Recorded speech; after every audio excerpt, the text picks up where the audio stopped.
Hello दोस्तों, AKM coaching centre में आपका स्वागत है।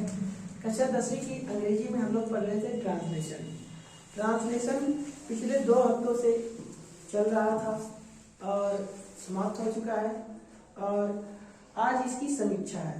इससे पहले भी 1 महीने पहले भी ट्रांसलेशन हम पढ़ाए थे।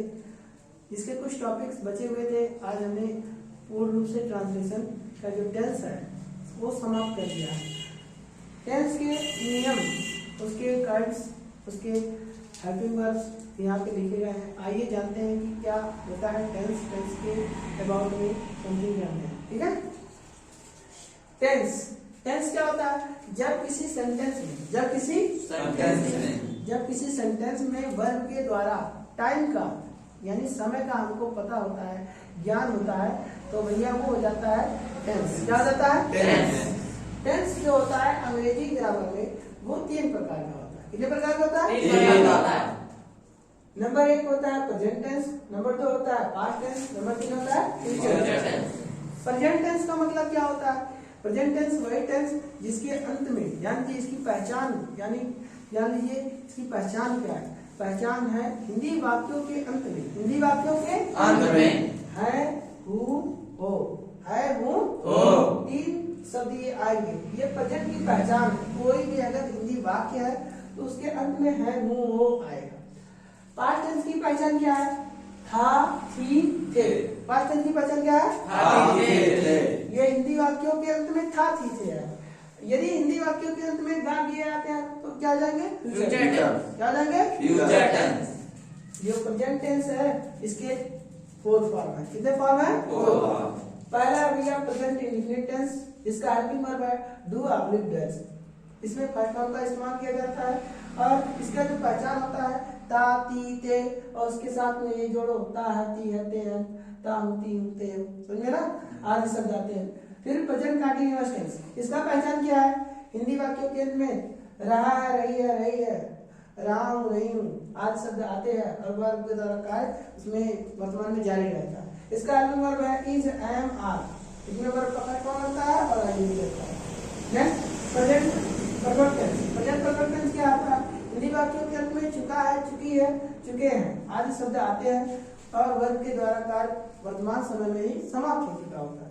इसका जो हेल्पिंग वर्ब होता है हैज, ऑब्लिक हैव और इसमें जो मेन वर्ब का जो फॉर्म इस्तेमाल होता है, मेन वर्ब यानी कि जो मेन काम है उसका वर्ब का 3rd फॉर्म इस्तेमाल होता है। आगे है present perfect continuous tense. Present perfect continuous tense क्या होता है? यानी कि इसका पहचान है हिंदी वाक्यों के अंत में रहा है, रही है, रहे हैं, रहा हूं, रही हूं आदि शब्द आते हैं और कार्य के होने का समय भी दिया रहता है।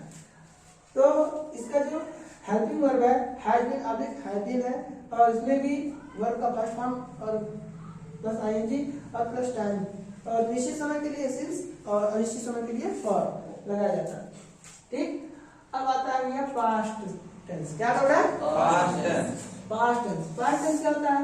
पास्ट टेंस यानी कि जो काम समाप्त हो चुका होता है। जो काम क्या होता है? समाप्त होता है। उसका हम बोलते हैं पास्ट टेंस। पास्ट टेंस जो होता है उसका पास्ट पहले होता है पास्ट इंडेफिनिट। इसका पहचान क्या है? हिंदी वाक्यों के अंत में ता, था, ती, थी, ते, थे आदि शब्द आते हैं और वर्ब के द्वारा कार्य जो है भूतकाल में समाप्त हो चुका होता है।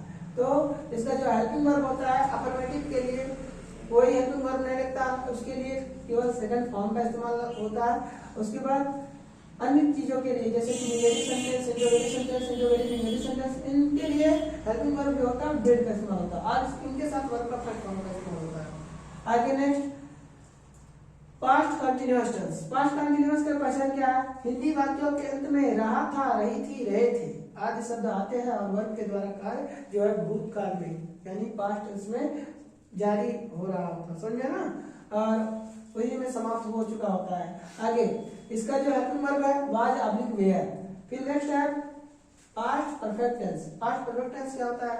हिंदी वाक्यों के अंत में चुका था, चुकी थी, चुके थे, चुके समझा ना? आ था, ई थी, ए थे आदि शब्द आते हैं और वर्ब के द्वारा कार्य जो है भूतकाल में समाप्त हो चुका होता है।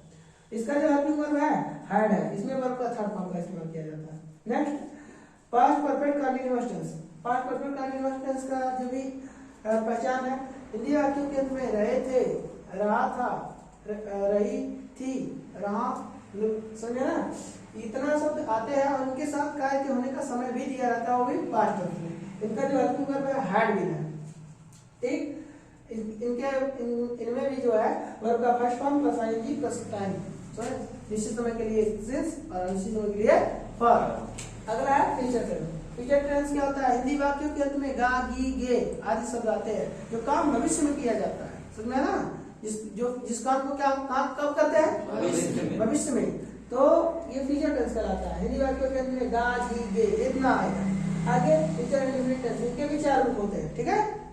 फ्यूचर इंडेफिनिट टेंस इसका पहचान क्या है? हिंदी वाक्यों के अंत में होगा, होगी, होंगे आदि शब्द आते हैं और जो काम होगा फ्यूचर में संभावना दर्शाया जाता है। इसका हेल्पिंग वर्ब है विल ऑब्लिक शैल, इसमें वर्ब का फर्स्ट फॉर्म इस्तेमाल होता है, यानी कि मेन वर्ब का फर्स्ट फॉर्म इस्तेमाल होता है।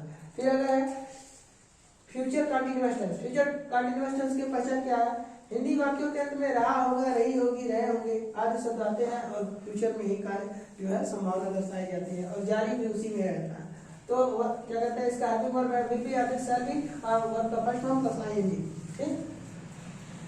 अगला है future perfect tense. Future perfect tense का पहचान क्या है? चुका होगा, चुकी होगी, चुके होंगे आदि शब्द आते हैं और वर्ब के द्वारा कार्य जो है भविष्य में ही क्या होता है? समाप्त हो चुका होता है। इसका जो हेल्पिंग वर्ब है विल हैव ऑब्लिक शैल है, इसमें भी मेन वर्ब का थर्ड फॉर्म इस्तेमाल किया जाता है। Next future perfect continuous tense. Future perfect continuous tense क्या है? हिंदी वाक्यों के अंत में रहा होगा, रही होगी, रहे होंगे और उसके साथ समय भी दिया रहता है, तो होता है फ्यूचर परफेक्ट टेंस।